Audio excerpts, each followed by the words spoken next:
Trintignant et moi dans Vivement Dimanche.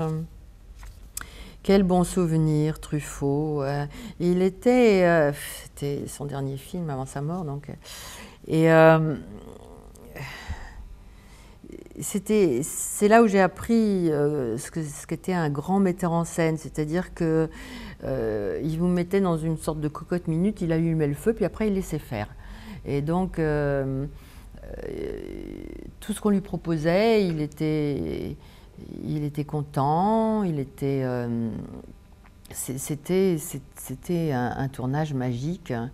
Et gaffeuse comme je suis, il me fait déjeuner avec Jean-Louis Trintignant avant le film et avant le tournage. Et Trintignant dit oui, c'était au moment de la guerre et tout ça, je faisais ça et tout. Et je lui dis mais laquelle de guerre? Et je pensais la première ou la deuxième. Après je me suis dit mais c'est pas vrai d'être gaffeuse comme ça. Mais bon, il m'en a pas voulu, on a joué.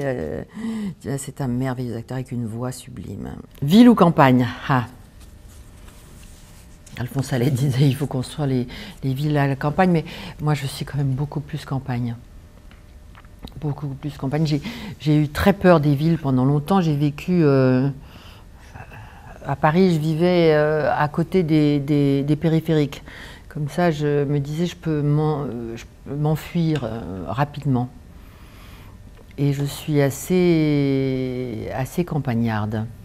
Alors, mes origines, ça c'est pas un mystère, donc mes origines font que j'ai vécu la guerre des religions entre catholiques et protestants pendant toute mon enfance, et ça m'a un peu marqué, ça m'a un peu éloignée de toutes les religions, parce que c'était très violent. Un air qui me poursuit. Il y a certains airs, quand on les écoute, ça vous remet dans un état de tremblement, de stupeur et de tremblement. Et notamment, moi, ce sont les chants a cappella d'Allegri, qui jouait quand j'étais Marie-Antoinette, et que je venais d'être condamnée et que je remontais dans ma prison. Et cet air, chaque fois que je l'entends, ça me bouleverse. Jolie photo en noir et blanc. Dieu que le noir et blanc est poétique.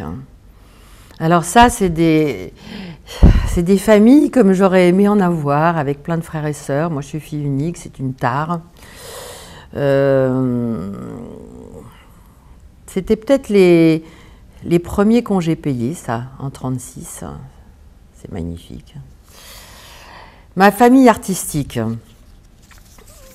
Elle est très diverse parce que je n'ai pas voulu rentrer dans une troupe. Je ne suis pas tellement capable de passer toute ma vie avec la même troupe. Donc j'ai connu des gens extrêmement divers. Je me suis adaptée. Et c'est ça qui était intéressant parce que ça fait grandir, d'être obligé de s'adapter. Et ma famille artistique, ce sont les gens qui émotionnellement donnent. Pour moi, si on n'est pas capable de donner une émotion, quelle qu'elle soit, que ce soit le rire, le fou rire, les pleurs, au théâtre et au cinéma, alors il faut recevoir des tomates parce qu'on n'a pas le droit de continuer. Voilà. L'ennui est la seule chose qui est absolument interdite dans ce métier.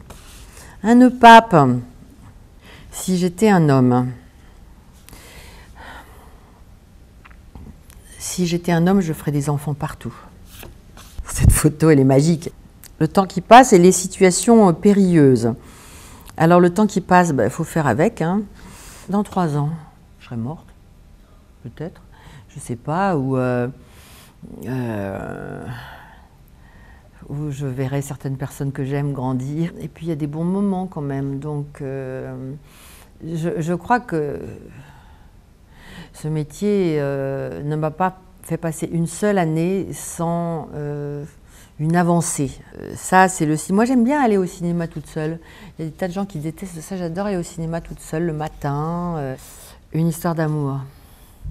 J'en ai une. J'en ai une et elle dure toujours. Ah, le beau théâtre.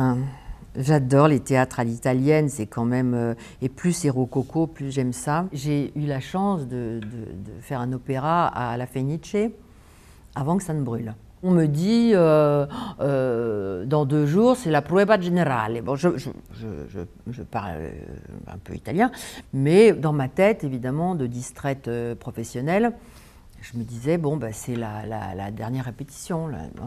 Et puis, j'avais un énorme rideau de fer, et ça s'ouvre, et je vois le théâtre bourré à craquer. Et tout d'un coup, je me dis, mais pauvre imbécile, c'est pas la dernière répétition, c'est la générale. Mon parcours, celui d'un âne, justement, tiens, parce que je vais lentement, je suis très lente en fait, j'ai l'air rapide, mais en fait je suis très lente. Mais j'y vais, comme ça, je grimpe les obstacles. Les ânes, ça peut être gentil, et de temps en temps, je crois que ça peut rouer dans les brancards, et donc voilà, ça me plaît bien cette comparaison. Fin. Alors, il y a une fin que je ne supporte pas, c'est terminer un livre. Ça, c'est terrible, je me sens comme une orpheline, je suis désespérée, je mets plusieurs jours avant d'arriver à me replonger dans un autre livre. Et alors, quand il y a le mot de fin, il n'y est pas d'ailleurs en général, c'est la dernière page, et puis on tourne et on se dit « Oh, c'est fini !» Et là, c'est d'une grande tristesse, c'est comme si on perdait un être cher. Il y a une question derrière ? Non. Voilà.